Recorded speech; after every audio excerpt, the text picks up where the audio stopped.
Opa, minha gente. Meu nome é José Ramos Nascimento. Se vocês gostam de história e de caos mal-assombrado, eu tenho muitas delas para contar. A maioria de vocês tem medo de cemitério, principalmente à noite. Eu passei mais de 50 anos da minha vida em um deles, trabalhando de vigia no pior horário. Para dizer a verdade, no melhor horário para se ver visagem e mal-assombro. E eu tenho muita história para contar sobre mal-assombro, coisa que contando ninguém acredita. Quando comecei a trabalhar no cemitério municipal de Nossa Senhora, era bem novinho, feito a maioria de vocês. Me lembro como se fosse ontem, meu primeiro dia por lá. Mas as coisas começaram mesmo, foi quando me trocaram de horário. Sendo eu novato, logo arrumaram um jeito de me pôr para trabalhar das 11 da noite até as 6 da manhã. Como eu estava precisado do serviço, eu não neguei. Eu sou um cabo corajoso, mas não nego que por dentro de mim estava morrendo de medo. Era o tal do ou vai ou racha, como se diz. E já na primeira noite eu vi coisas assustadoras. Para quem diz que a assombração não existe, é porque ele não sabe nada da vida. Porque quem tem vivência sempre tem uma história de mal-assombro para contar. Tenha ele visto ou só sentido. E numa das noites mais macabras que eu passei por lá foi a do meu encontro com o cão negro do cemitério. Uma besta fera que vivente que visse jamais esquecer. Certa noite eu lembro que eu já tinha ouvido umas vozes de uma assombração que vivia por lá, chamando por um tal de Bill. Sempre que dava meia-noite em ponto, aquela voz subia do meio das lápides. Nessa época, eu já estava me acostumando com aquela situação. Apostava eu, numa das rondas, ainda ouvindo aquela voz chamando o tal do Bill, quando me arrepiei todinho. Tinha ali uma presença muito diabólica, coisa vinda das profundas do inferno. Quando se começa a trabalhar no cemitério, você estranha logo aquele cheiro de morte. Cheiro de coisa podre. Mas com o tempo, a gente se acostuma. Só que aquele início de madrugada subia um cheiro de carniça muito maior. Um cheiro que empesteava todo o ar. Eu já sabia que aquilo era sinal de coisa ruim. Foi quando um vulto negro passou por trás das lápides. Era alguma coisa grande, do tamanho de um homem. Até pensei que fosse um cabra se escondendo ali. Coisa também normal de acontecer. Pois acredite vocês que de madrugada os vivos também visitam o cemitério. Apertei a lanterna e mirei na direção que tinha visto aquele vulto. Até pensei que podia ser só impressão minha, coisa da minha cabeça. A voz que chamava por Bill tinha silenciado naquela hora. Só o vento frio soprava, fazendo um som na concha do ouvido. Eu tinha certeza que tinha uma mal-assombra ali. Foi quando comecei a ouvir aquele ronco de bicho, um rosnado. Fazia poucos meses que eu tinha começado a trabalhar ali, ainda não sabia quem eram os donos das lápides. Eu já tinha visto muita coisa, mas nada igual àquela criatura que estava prestes a ver. O ronco continuava e eu temia o que podia sair dali de trás das lápides. Comecei a me afastar do lugar, dando as costas. Mas quanto mais eu me afastava, mais aquela coisa vinha se aproximando, sempre se escondendo atrás dos túmulos e rosnando. Então de repente eu vi surgir aquele cachorrão preto. Os dois olhos de fogo dele escumavam ódio contra mim. Foi aí que a catinga de carniça dominou mais ainda o ar. Eu pensei logo que aquele bicho só podia ter saído de uma daquelas covas. Isso ou lá das profundas do inferno mesmo. Mas nessa hora me lembrei de um buraco enorme que tinha ali perto daqueles túmulos. Era um buraco grande que dava facilmente para passar uma pessoa deitada e rastejando. Eu tinha visto ele numa das minhas rondas naqueles dias, e até quase caí dentro dele. Para vocês que não sabem, os cemitérios são cheios de buraco, mas a maioria é feita por rato. Aqueles gabiru bem grandes, quase do tamanho de um gato. Com certeza, aquela coisa tinha saído daquele buraco, pensava eu. Eu achei melhor voltar para a guarita, que na época ainda era só uma casinha com uma cadeira, um banheiro e um filtro de água. Então, comecei a me afastar. Eu vi aquele vulto negro a avançar naquela rua dos túmulos.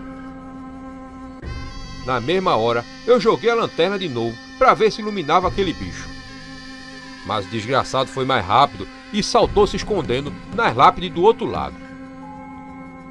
Comecei a voltar de costa no sentido da guarita. Foi quando ele pulou na rua entre os túmulos. Era um cachorrão preto danado. A criatura me olhava a cada passo que eu dava para trás.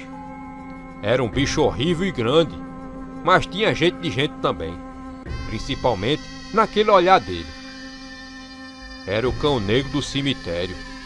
Depois eu ia ficar sabendo que era muito comum de se ver aquela besta fera no tarde da noite nos cemitérios. A criatura rosnava feito dizendo para eu ir-me embora. Mas jamais que eu ia dar as costas para um bicho daquele que demonstrava tanta trairagem. De costa, eu devagar fui saindo daquela rua, sempre vendo aquela besta parada a rosnar. Quando peguei uma das encruzilhadas, corri até a guarita. Eu passei o resto da madrugada todo nervoso e assombrado. Imaginava que aquele bicho podia aparecer a qualquer momento por ali. A assombração que chamava por Bill, eu voltei a escutar. Ainda fiquei com aquela sensação estranha até que o dia começou a clarear. Quando deu mais ou menos umas 5h30, eu decidi ir de novo na rua dos túmulos onde eu tinha encontrado aquela criatura. E lá atrás das lápides eu vi o buraco grande. E juro que eu vi uma zoada de uma coisa se espremendo lá dentro como se estivesse entrando. E ainda senti uma catinga de podre que saía daquele buraco. Eu contei ao meu rendeiro e ele me disse que já tinha visto de tudo ali. E que história como aquelas não era nenhuma novidade para ele. Antes de voltar para casa, conversei com um dos coveiros. O caba me disse que já tinha fechado aquele buraco bem umas 5 vezes. E toda vez voltava a aparecer aberto. O mistério da passagem do cemitério. Esse caos aconteceu lá em Craíbas, nas Alagoas, lá pelos anos 90. Os poucos que lembram diz que se arrepia até hoje com essa história. Joaquim queria mudar de horário do grupo escolar noturno, mas ele tinha 2 motivos para não fazer isso.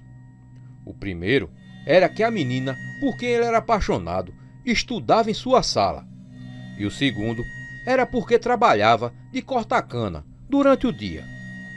Mas existia um motivo tenebroso para que sua mente desejasse sair daquele trabalho e mudar de horário pegando pela manhã. O caminho que Joaquim pegava para ir para a escola passava por um cemitério antigo da cidade. A bem dizer, era um atalho por uma passagem no meio da mata que dava bem no meio também do cemitério, por onde nem mesmo existia mais muro, já caído com o tempo. Esse atalho evitava que ele passasse por dentro da mata fechada, ou então que arrodeasse, pegando um caminho muito maior para se ir a pé. Aquele cemitério estava fora de uso desde que um novo fora construído há mais de 60 anos atrás, e aquele lugar acabou por abandonado. Talvez nem mesmo existisse mais parente vivo daqueles que foram ali enterrados. O mato já tinha tomado conta de todo lugar, e só se sabia que aquilo ali foi um cemitério pelos túmulos que surgiam em meio às plantas do local. Nem mesmo seus muros existiam mais. Por ali à noite era lugar mal assombrado, do povo evitar passar por ali. Mas como Joaquim morava lá atrás do cemitério, aquele caminho era o melhor para ele passar para ir para o grupo escolar. Joaquim passava por ali de segunda a sexta, morrendo de medo. E vez ou outra, ouvia o som de algo se mexendo na escuridão por ali. Muitas vezes, sentia que algo seguia até em casa pela mata ao redor. Nem mesmo a correntinha de Virgem Maria parecia afastar aquele mal-assombro. Mas as coisas pioraram numa certa noite. O rapaz voltava até mesmo despreocupado com a passagem do cemitério. Seguia já no rumo de sua casa. Tinha acabado de largar do grupo escolar. Pensava na menina da sua sala e imaginava se teria coragem para lhe revelar seus sentimentos. Logo seus pés cruzaram a entrada do cemitério e Joaquim nem se deu conta. Seu pensamento voava longe, nos olhos de sua amada. Psss. Foi quando ele ouviu aquele psiu. O rapaz parou e procurou quem tinha feito aquele chamado. Mas ali não tinha ninguém. Um vento agorento soprou na sua nuca, lhe fazendo arrepiar todinho. O rapaz imaginou que fosse algum chiado de bicho no meio da mata. Psss. E quando ia começar a prosseguir, ouviu aquele outro psiu. Aquilo parecia ser de gente e não de bicho. Apressou o passo.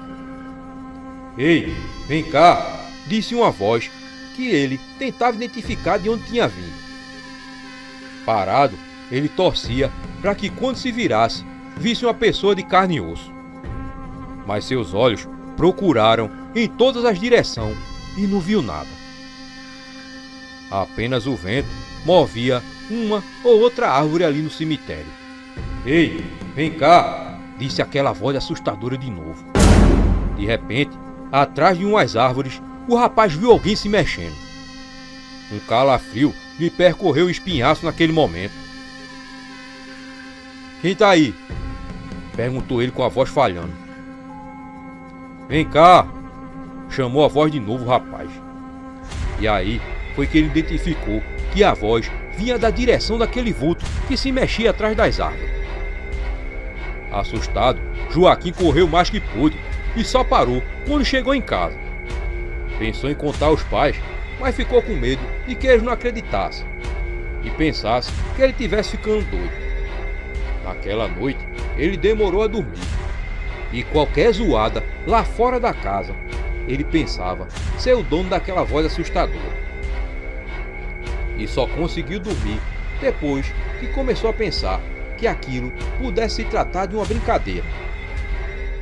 No dia seguinte, quando ele seguia para o grupo escolar, lembrou da noite anterior e daquele assustador chamado. Até pensou em não pegar o atalho e fazer o balão, andando 3 vezes mais. Mas mudou de ideia. Estava atrasado e se não fosse por aquele caminho, perderia a primeira aula. No céu, a lua já se mostrava cheia. Passou entre as lápides escondidas entre o mato, olhando para tudo que é canto. Esperava ouvir de novo aqueles chamados da noite anterior. Porém, logo já tinha atravessado o cemitério e respirou aliviado.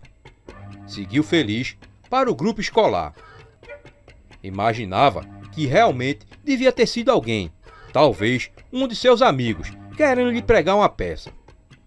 No grupo escolar, ficou esperando algum dos amigos zombar dele sobre aquela noite na passagem do cemitério. E para sua surpresa, alguns até brincaram com ele, dizendo que ele estava com a cara de assustado. Joaquim imaginou que realmente tivesse sido um deles. Porém, nenhum deles tocou no assunto da passagem. Ele também não quis comentar nada. E assim, a noite seguiu, até que chegou a hora de Joaquim largar. Dessa vez, não se lembrou da noite anterior, certo de que tinha sido uma brincadeira de um de seus amigos. Estava com fome e pensava no cuscuz que sua mãe estava preparando antes dele sair para o grupo escolar. Mas quando entrou na passagem do cemitério, ouviu de novo aquele psiu. Seu corpo estremeceu. Quem tá aí? Eu já sei que é brincadeira, disse ele nervoso, parando no meio da passagem. Vem cá, disse a voz. Joaquim viu que o vulto se movia atrás dos matos, no mesmo lugar da noite anterior. Quem é você? Deixa de brincadeira, rapaz. É o Gideão ou Zezinho, disse ele. O cemitério, naquela hora, deixava um ar tenebroso que fazia o rapaz se arrepiar todinho. Vem cá pra tu ver, disse a voz, que soava assustadora. Joaquim, mesmo desconfiado, seguiu no rumo daquele vulto que se movia atrás dos matos. Só que quando chegou perto, o vulto não estava mais lá.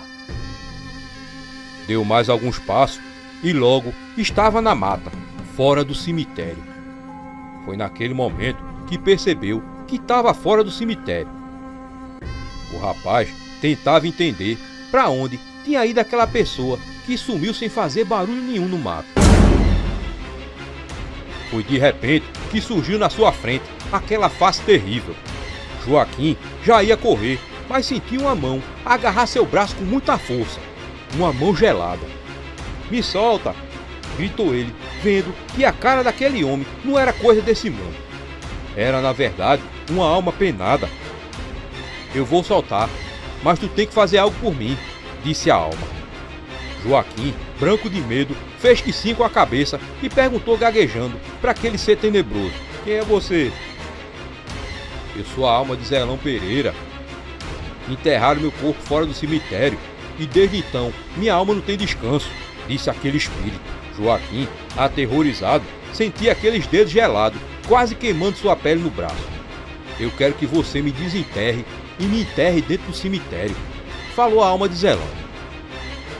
Mas eu não tenho pá pra modo de fazer isso, disse Joaquim, já assustado. Atrás do pé de manga no meio existe uma enxada dos dias de vida desse cemitério. É com ela que tu vai cavar e desenterrar meu corpo e enterrar dentro do cemitério, falou o fantasma. Joaquim pensou em correr, assim que a alma penada soltou seu braço. Mas ele sentiu medo. Era melhor fazer aquilo. Caso contrário, aquela alma penada bem podia passar a lhe perseguir e lhe atormentar. Então, ele foi até o local falado e pegou a enxada. Retornou e logo começou a cavar no local, diante da presença do fantasma.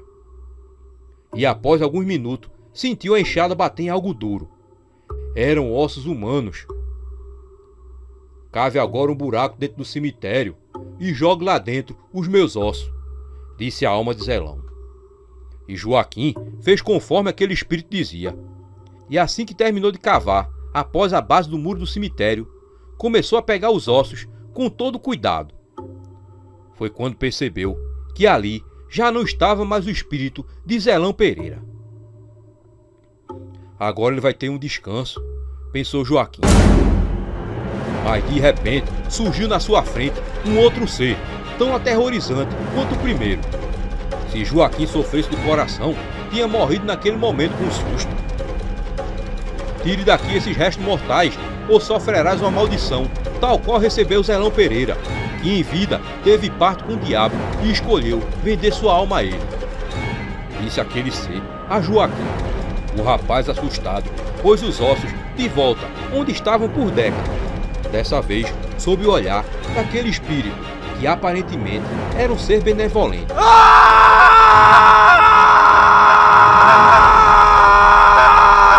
Foi nessa hora que ouviu um grito horroroso que parecia entrar em sua mente e vinha justamente do buraco onde ele tinha cavado fora do cemitério. Me ajude, ele vai vir atrás de mim, pediu Joaquim aquele espírito. Pode ir, rapaz. Essa alma está amaldiçoada e presa até que desça ao inferno depois de cumprir seu fado maldito.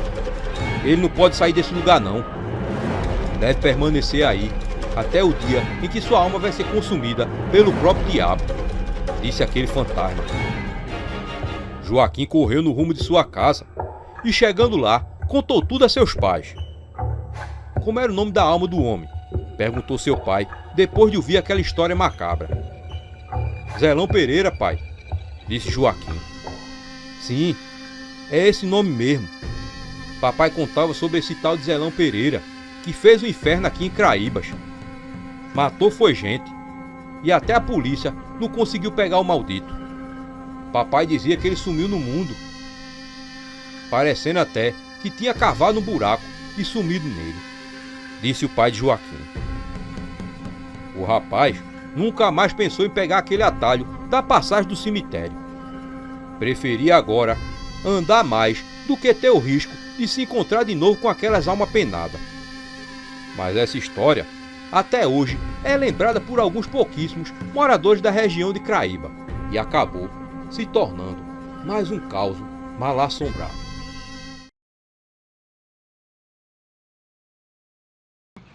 Rui Henrique, segue o caos que eu vou narrar agora, tá? Primeiramente é um prazer estar colaborando com o seu canal e eu queria, se possível, né, que você mandasse um abraço para minhas duas filhas, a Júlia Silva e a Isabela Silva, aqui junto comigo, Marcelo Silva, né? Nós somos assíduos aí no seu canal, tá? Vamos lá. O caos que eu vou contar agora, ele aconteceu na Vila de Beja, no estado do Pará, aqui, né, no município de Abaetetuba, tá? Essa história aconteceu com meu cunhado, né, já em memória, né, e faleceu agora em 2020 de Covid-19, Manuel Memória. Então até uma forma também de homenageá-lo, né, contando esse caos aí, eternizando, né, esse caos aí no seu canal. Então assim, o Memória, ele tinha por volta de 18 anos de idade, e lá na Vila de Beja, como todos nós sabemos, os interiores, né, de antigamente, não existia luz elétrica ainda. Era gerador que tinha na cidade, se não me engano. Então assim, ele nos contou que meia-noite parava o fornecimento de energia através desse gerador. Então assim, ficava um breu total, né? E eles costumavam se reunir na praça, né, daquela vila lá, para tocar sambas, músicas, né, todo mundo junto, assim, um cavaquinho, um violão, um pandeiro, e toda a moçada reunida, e ficava até tarde, né?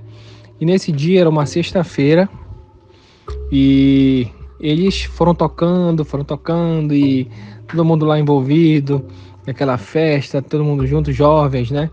E acabou que passou demais o horário, já estava se aproximando da hora da energia elétrica ser interrompida, né?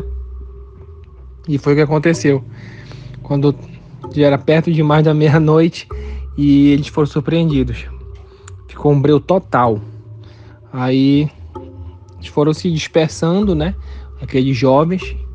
E cada um foi seguindo pro seu caminho rumo à sua casa. Só que o Manuel Memória, ele morava um pouco mais longe.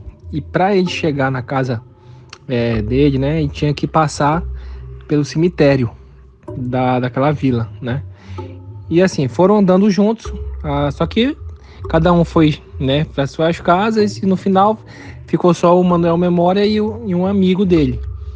O amigo dele chegou mais próximo da casa e avisou para ele: Manuel, não siga agora, não siga porque é complicado agora, o horário está muito avançado, é complicado. A mãe dele também, desse amigo, né, insistiu para que o Manuel ficasse, dormisse lá na casa deles, porque ele ficaria só e seguiria só o caminho, né? Agora imagine aí, né, um horário desse, sozinho, no interior, sem luz elétrica, só a luz da lua mesmo, assim, iluminando. É um ambiente bem complicado, né? Uma situação bem complicada para ficar sozinho, né? Aí ele, com medo de ser taxado de medroso no dia seguinte pelos amigos e tal, aí ele, né, decidiu prosseguir o caminho, mesmo contra a vontade lá do seu amigo e da mãe dele. Continuou o caminho só. Quando estava próximo do cemitério, ele foi abordado por 3 cachorros. Os cachorros de uma ferocidade assim, vira-latas mesmo, mas estavam muito ferozes, né? e começaram a atacá-lo para morder mesmo, sem pena. E isso é uma coisa assim muito esquisita, porque do nada, né, isso aconteceu. Ele pegou assim um pedaço de pau e foi atacando os cachorros, mas à medida que ele ia atacando os cachorros, ele ia também seguindo o caminho, né?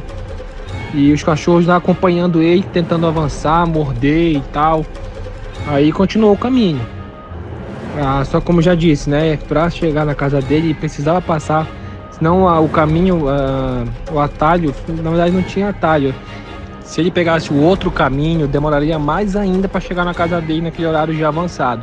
E decidiu pegar o caminho tradicional de sempre, que seria passar pelo cemitério. O cemitério é um pouco grande, é uma distância considerável também, né? Tipo assim, ele teria que passar pela, digamos assim, pela calçada, né? Que do outro lado, o que dividia o cemitério da calçada era uma grade, né? Assim, pouco alta. Enfim. E então quando chegou próximo, e ele lá na luta contra os cachorros, né? Quando chegou próximo, ele começar o trajeto por cima da calçada do cemitério, aí de repente algo inesperado acontece. Os cachorros que outrora estavam muito ferozes, eles pararam e apresentaram uma feição de medo, como se estivessem vendo algo aterrador, e ficaram totalmente paralisados um do lado do outro, observando algo. Manuel Memória ficou assim, impressionado, porque eles estavam tão, né, ferozes, de repente, sem nenhum motivo aparente, eles ficaram com medo, uma feição de medo, e paralisados totalmente. Aí eles não conseguiram avançar um passo à frente, os cachorros, mas o Memória continuou o caminho. Aí ele disse que, né, contando o relato, né, que quando ele continuou o caminho, ele conseguiu avistar, né, ao longe, uma criança. Essa criança estava no final dessa calçada. Eu já disse que o cemitério era um pouco, né, grande assim, era extenso, né, o caminho. E ele avistou no final da calçada do cemitério, né? Mais ou menos aí, acho que, digamos assim, uns 50 metros mais ou menos. Ele avistou uma criança vindo. Uma criança que aparentava ter uns 6 anos de idade, bem gordinha, né? E só conseguia ver de início assim, né? E imaginou, mais uma criança, esse horário, será que tá querendo ajudar os pais, procurando alguém, uma taberna aberta, alguma coisa do tipo naquele tempo, né? Mas ele ficou também assustado de ver aquilo, porque não era comum, né? Aí o pior vai acontecer agora, porque quando ele estava próximo, mais próximo daquele menino, aí ele disse que ficou totalmente paralisado, porque não conseguia mais esboçar nenhuma reação, porque ele conseguiu já ver melhor aquela criança que estava se aproximando dele. Ele pôde ver que aquela criança, além de ser bem gordinha, tinha as pernas um pouco tortas, né? Andava assim meio cambota assim, né? As perninhas bem arqueadas, né? E bem gordinha mesmo. E essa criança tinha uma capa do Super-Homem, digamos assim. Mas era uma capa muito longa mesmo, vermelha, como do Super-Homem mesmo, né? Fazendo uma comparação. E o mais aterrador aconteceu quando aquela criança chegou bem próximo a ele, digamos assim, uns 5 a 10 metros de distância. Ela ficou de frente ao Manuel, que já estava paralisado por sentir uma presença maligna, né? Aquela criança, quando ele chegou perto, viu que aquela criança não tinha face. Era totalmente ausente, não tinha olhos, boca, nariz, nada. Totalmente lisa o rosto, né? Não tinha nada, nem orelha. Então, naquele momento, aquele ser ficou parado em frente a ele, observando o Manuel, que já estava paralisado. Durante alguns minutos, agora imagine essa situação, né? No cemitério, mais de meia-noite, Você vê uma situação dessa, assim, um ser desse na sua frente, e de repente aquele ser soltou uma gargalhada infernal, mas muito alta mesmo. Ele disse que ecoava dentro do cemitério, naquele ambiente todo, porque era muito alta mesmo, uma risada muito assim, diabólica, de deboche mesmo, sabe? Logo após ele gargalhar daquela forma, Rui Henrique, ele se virou e saiu correndo com aquelas perninhas tortas, né? E, pasme, ele deu um pulo e saiu voando, meu amigo, com aquela capa enorme atrás, para dentro do cemitério onde desapareceu lá. Manuel Memória, vendo aquilo, ainda estava paralisado. Logo em seguida, quando recuperou as forças, ele disse que saiu correndo em uma disparada como nunca em sua vida. Não, correu, de forma assim, até ele não sabia como ele conseguiu tanta força para correr.